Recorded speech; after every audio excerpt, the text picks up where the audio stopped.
Hello friends, mister and Mrs ওয়ার্ল্ডে নতুন একটি ব্লগ ভিডিওতে আপনাদের স্বাগত। আপনারা সবাই কেমন আছেন? চলে এসেছি 6টা হেলদি টেস্টি ব্রেকফাস্টের রেসিপি নিয়ে। প্রথম রেসিপিটা শেয়ার করে চলুন। প্রথমে বানাবো গাজরের হালুয়া। সেজন্য গাজরগুলো একদম ছোট ছোট করে কেটে নিয়েছি আর এই মিক্সিতে দিয়ে দিয়েছি। এটা খুব ভালো করে সিদ্ধ করে মিক্সিতে ব্লেন্ড করে নেব। তারপর আমি কড়াতে ঘি দিয়ে দিয়েছি আর একটা তেজপাতা দিয়ে দিয়েছি। এবার ব্লেন্ড করা গাজরটা দিয়ে দেবো। হাতে করে চটকে নিলেও হবে, কিন্তু আমার ছেলে গাজর একেবারে চটকানো খেতে চায় না, সেই জন্য আমি মিক্সিতে ব্লেন্ড করে নিয়েছি। তারপর এটাকে একটু ভালো করে নাড়িয়ে নেব। দেখবেন কড়া থেকে প্রায় ছেড়ে ছেড়ে যাবে। একটু ঘি দিলে অনেকক্ষণ ধরে কুক হওয়ার পরেই এটা হবে। আর আমি দুটো আগের দিন রাতে বাদাম ভিজিয়ে রেখেছিলাম, দুটো আমন্ড আর এক টুকরো আখরোট। এই আমন্ড আর আখরোটটা দিয়ে দেবো, দিয়ে নামিয়ে নিয়েছি। তারপরে আমি 1 চামচ ফর্মুলা মিল্ক দিয়ে আমার ছেলেকে খাইয়ে দেবো। এটা খেতে খুবই টেস্টি লাগে, পুরো গাজরের হালুয়ার মতোই লাগে। আর আমার ছেলে খুব সুন্দরভাবে খেয়েছেও। চলুন দ্বিতীয় রেসিপিটা দেখাই। আমি একটা পাকা কলা চটকে নিয়েছি, তারপরে এতে দিয়ে দেবো 2.5 চামচ মুড়ি গুঁড়ো। যতটা পরিমাণ আমার ছেলে খাবে আমি 2.5 চামচে দিয়েছি। তারপরে এতে দিয়ে দেবো আমি 2 চামচ মতো ফর্মুলা মিল্ক। আর ফর্মুলা মিল্কটা আমি সকালে খাওয়াইনি, সেজন্য দিয়েছি। আপনারা চাইলে এটা 1 বছরের বেশি বাচ্চা হলে গরুর দুধ দিয়েও তৈরি করতে পারেন। আমি ফর্মুলা মিল্ক দিয়েই তৈরি করছি। আর জলে গুলে ফর্মুলা মিল্ক দেওয়ার থেকে খাবারে অ্যাড করে ফর্মুলা মিল্ক দেওয়াটা অনেকটাই বেটার। আমি এখানে গরম পানি দিয়ে দিচ্ছি পরিমাণ মতো। তারপর এটাকে খুব ভালো করে মিক্সড করে নেব। আর এটা আমি সকালবেলাতেই ওকে দিচ্ছি 8:30 9টার দিকে, এটা ব্রেকফাস্ট। এরপরে কিন্তু ওকে আমি কোনো খাবার দিই না, সেই 12:30টার দিকে ওকে আমি ভাত দিই। আমি এটা খুব ভালো করে মিক্সড করে নেব। মিক্সড করার পরে আমি একটা ড্রাই ফ্রুটসের লাড্ডু দিয়ে দেবো। এই ড্রাই ফ্রুটসের লাড্ডুতে খেজুর দিয়ে আছে, আমন্ড আর অল্প আখরোট আর কিশমিশ দিয়ে আছে। আপনারা চাইলে রেসিপিটা আমার চ্যানেলে গিয়ে দেখতে পারেন। এতে ও বাদামের গুণটাও পেলো, খেজুর থেকে ফাইবারও পাবে, আর খাবারটা খুব মিষ্টি হবে এবং টেস্টিও হবে। চলুন 3 নম্বর রেসিপিটা দেখাই। এখানে দেখাবো আমি আপেল রাগির পরিজ। আপেলটা আমি কুড়িয়ে নিয়েছি একেবারে ফাইন করে।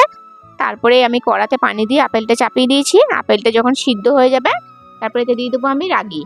আপেলটা সিদ্ধ হতে হতে রাগিটাকে আমি একটু ভিজিয়ে রাখবো। একটা বাটিতে আমি 1.5 চামচ মতো রাগি নিয়ে নিয়েছি, যতটা খেতে পারবে। আমি আপেলটা একটু বেশি দিয়েছি, একটা ছোট থেকে গোটা আপেল দিয়েছি। তারপর রাগিটা আমি একটু ভিজিয়ে রাখবো। আপেলটা যখন সিদ্ধ হয়ে যাবে রাগিটা দিয়ে দেবো। আপেল আর রাগির পরিশটা এরকমই ভাবে তৈরি হয়ে যাবে। আপনারা চাইলে এটাকে একটু ছাঁকনিতে একটু গলিয়ে নিতে পারেন, বাচ্চা যদি একটু ছোট হয়। কিন্তু আমার ছেলেকে আমি এইভাবেই দিই, এইভাবেই খেয়ে নেয়। এটা ছিল 3 নাম্বার রেসিপি। চলুন তারপরে নেক্সট দেখাই। একটা আমি কড়াই চাপিয়ে দিয়েছি গ্যাসের উপরে। তারপরে আমি এতে একটু বাটার দিয়ে দেবো। আমি বানাবো ওটস আর ড্রাই ফ্রুটসের পরিজ। আর এতে আমি কলাও অ্যাড করব। বাটারটা মেল্ট হয়ে যাওয়ার পরে এতে আমি পরিমাণ মতো ওটসের গুঁড়ো দিয়ে দেবো। আমি গোটা ওটস ইউজ করি না, গোটা ওটসটা সিদ্ধ হতে অনেকটা টাইম লাগে। আমি ওই জন্য ওটসটাকে হালকা ড্রাই রোস্ট করে একটু গুঁড়িয়ে রেখেছি। বাটারটা আমার প্রায় মেল্ট হয়ে গেছে। এবার আমি ওটসটাকে দিয়ে দেবো। আমি 1 চামচ মতোই দিয়েছি, ওতেই আমার ছেলের হয়ে যাবে এনাফ। আমি ওটসটাকে একটু ভেজে নেবো, একটু লাল লাল করে নেবো। তারপর পানি দিয়ে দেবো। আপনারা চাইলে ওটসটাকে পানিতে গুলেও আপনারা দিতে পারেন, কিন্তু আমি পানিতে গুলে দিই না। আমি এভাবেই দিই, তাহলে বাটারের স্মেলটা থাকে আর এটা খেতেও পছন্দ করে। কিন্তু এটাতে একটা সমস্যা, দলা পাকিয়ে যায়। এটা কন্টিনিউ নাড়তে থাকতে হবে। আর আপনি জলে গুলে আগে প্রথমে ঠান্ডা পানিতে গুলে তারপরে ওটাকে ওভেনে দিতে পারেন, তাহলে একদমই দলা পাকাবে না। কিন্তু এইভাবে হলে একটা নাড়তে হবে। এইভাবে ওটস রান্না করে যদি দেখবেন খাবারটা একটু টেস্টি হয়, নর্মাল ওটসে থেকে। আমি এখানে পানি দিয়ে দেবো আর এটা খুব ভালো করে নাড়াতে থাকবো। নাড়াতে থাকার ফলে ওই যে দলা পাকিয়ে ছিল ওগুলো ঠিক হয়ে যাবে, গলে যাবে।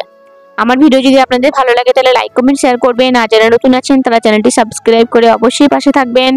আর আমি আমার ছেলের জন্য এই ধরনের রেসিপি তৈরি করি এবং সেগুলি আপনাদের সাথে শেয়ার করি। আর আমার ছেলের জন্য দেখেছি আমি খুব ভালো কাজ হয়েছে, ওয়েট গেইনিং হয়েছে, আমার ছেলের খুব ভালো হজমও হয়।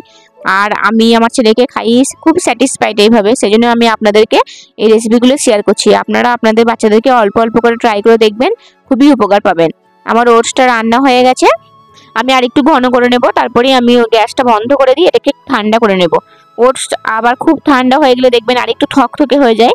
আমি সেই জন্য একটা যেরকম ভাবে খাওয়াই সেরকম ধারা করে নিয়ে নামিয়ে নেবো। খুব পাতলাও নাই, খুব ঘনও নাই। আমার ওটসটা দেখলাম আরেকটু বেশি দানা দানা হয়েছিল, সুজি। আমি সেই জন্য ছাঁকনিতে করে একটু ছেঁকে নিচ্ছি। আর এতে আমি একটা ড্রাই ফ্রুটসের লাড্ডু দেবো। লাড্ডুটাও এতে আমি দিয়ে একসাথে আমি এটাকে একটা একটু গলিয়ে নেব আরো সুন্দর করে। মাঝখানে আমি টিফিন বানাতে গিয়ে ওটসটা একটু নাড়াটা থামিয়ে দিয়েছিলাম, সেজন্য একটু দলা পাকিয়ে গেল। আমি এখানে ড্রাই ফ্রুটসের লাড্ডুটা দিয়ে দেবো। আপনাদের বাচ্চা যদি 10 মাস বয়স হয়ে যায় তাহলে আপনারা বাচ্চাদের খাবারে কিন্তু এই রকমের ড্রাই ফ্রুটস ইউজ করবেন। লাড্ডু না করেন, আপনি ড্রাই ফ্রুটসের যে পাউডার বাড়িতে পাউডার বানিয়ে রেখে বাচ্চাকে খাওয়াতে পারেন। যে কোনো বাদামের পাউডার দিতেই পারেন, এটা খুবই স্বাস্থ্যকর। বাদামের গুঁড়ো খাওয়ালে বাচ্চার ব্রেনের গঠনটা খুব ভালো হয়। আমি একটা পাকা কলা নিয়ে নিয়েছি, পাকা কলাটাকে আমি ভালো করে ম্যাশ করে নেব। আমার ছেলেকে কিন্তু আমি প্রত্যেক দিন ওর খাবারে কলা অ্যাড করি। কলা কিন্তু খুবই ভালো বাচ্চাদের জন্য। কলাটাকে আমি ভালো করে ম্যাশ করে নিয়েছি। এবার যে ওটস ড্রাই ফ্রুটসের যে পলিশটা করেছিলাম, কলাটা সেখানে অ্যাড করে দেবো, তাহলে খাবারটা মিষ্টি হয়ে যাবে। আর খেজুর যে দিয়েছিলাম ড্রাই ফ্রুটসের লাড্ডুতে, সেজন্য মিষ্টি হবে, কিন্তু কলা দিলে আরও টেস্টি হয়ে যাবে। আর আমার ছেলেকে কলাটাও খাওয়ানো হয়ে গেল। আমি কলা বা আপেল আমি এটা প্রত্যেক দিনই ওকে দেওয়ার চেষ্টা করি। মানে কলাটা প্রায় 5 দিন বা 4 দিন মতো দিই, আপেলটা 3 দিন দিই। আপেলটা খুব কম দিই, কিন্তু কলাটাই বেশি দিই। এই ছিল আমার 4 নম্বর রেসিপি।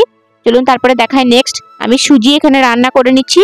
যেরকম প্রসেসে সুজিটাকে একটু ঘিয়ে ভেজে পানি দিয়ে যেরকম রান্না করে, এরকম ভালো করে সুজিটাকে আমি কুক করে নেব।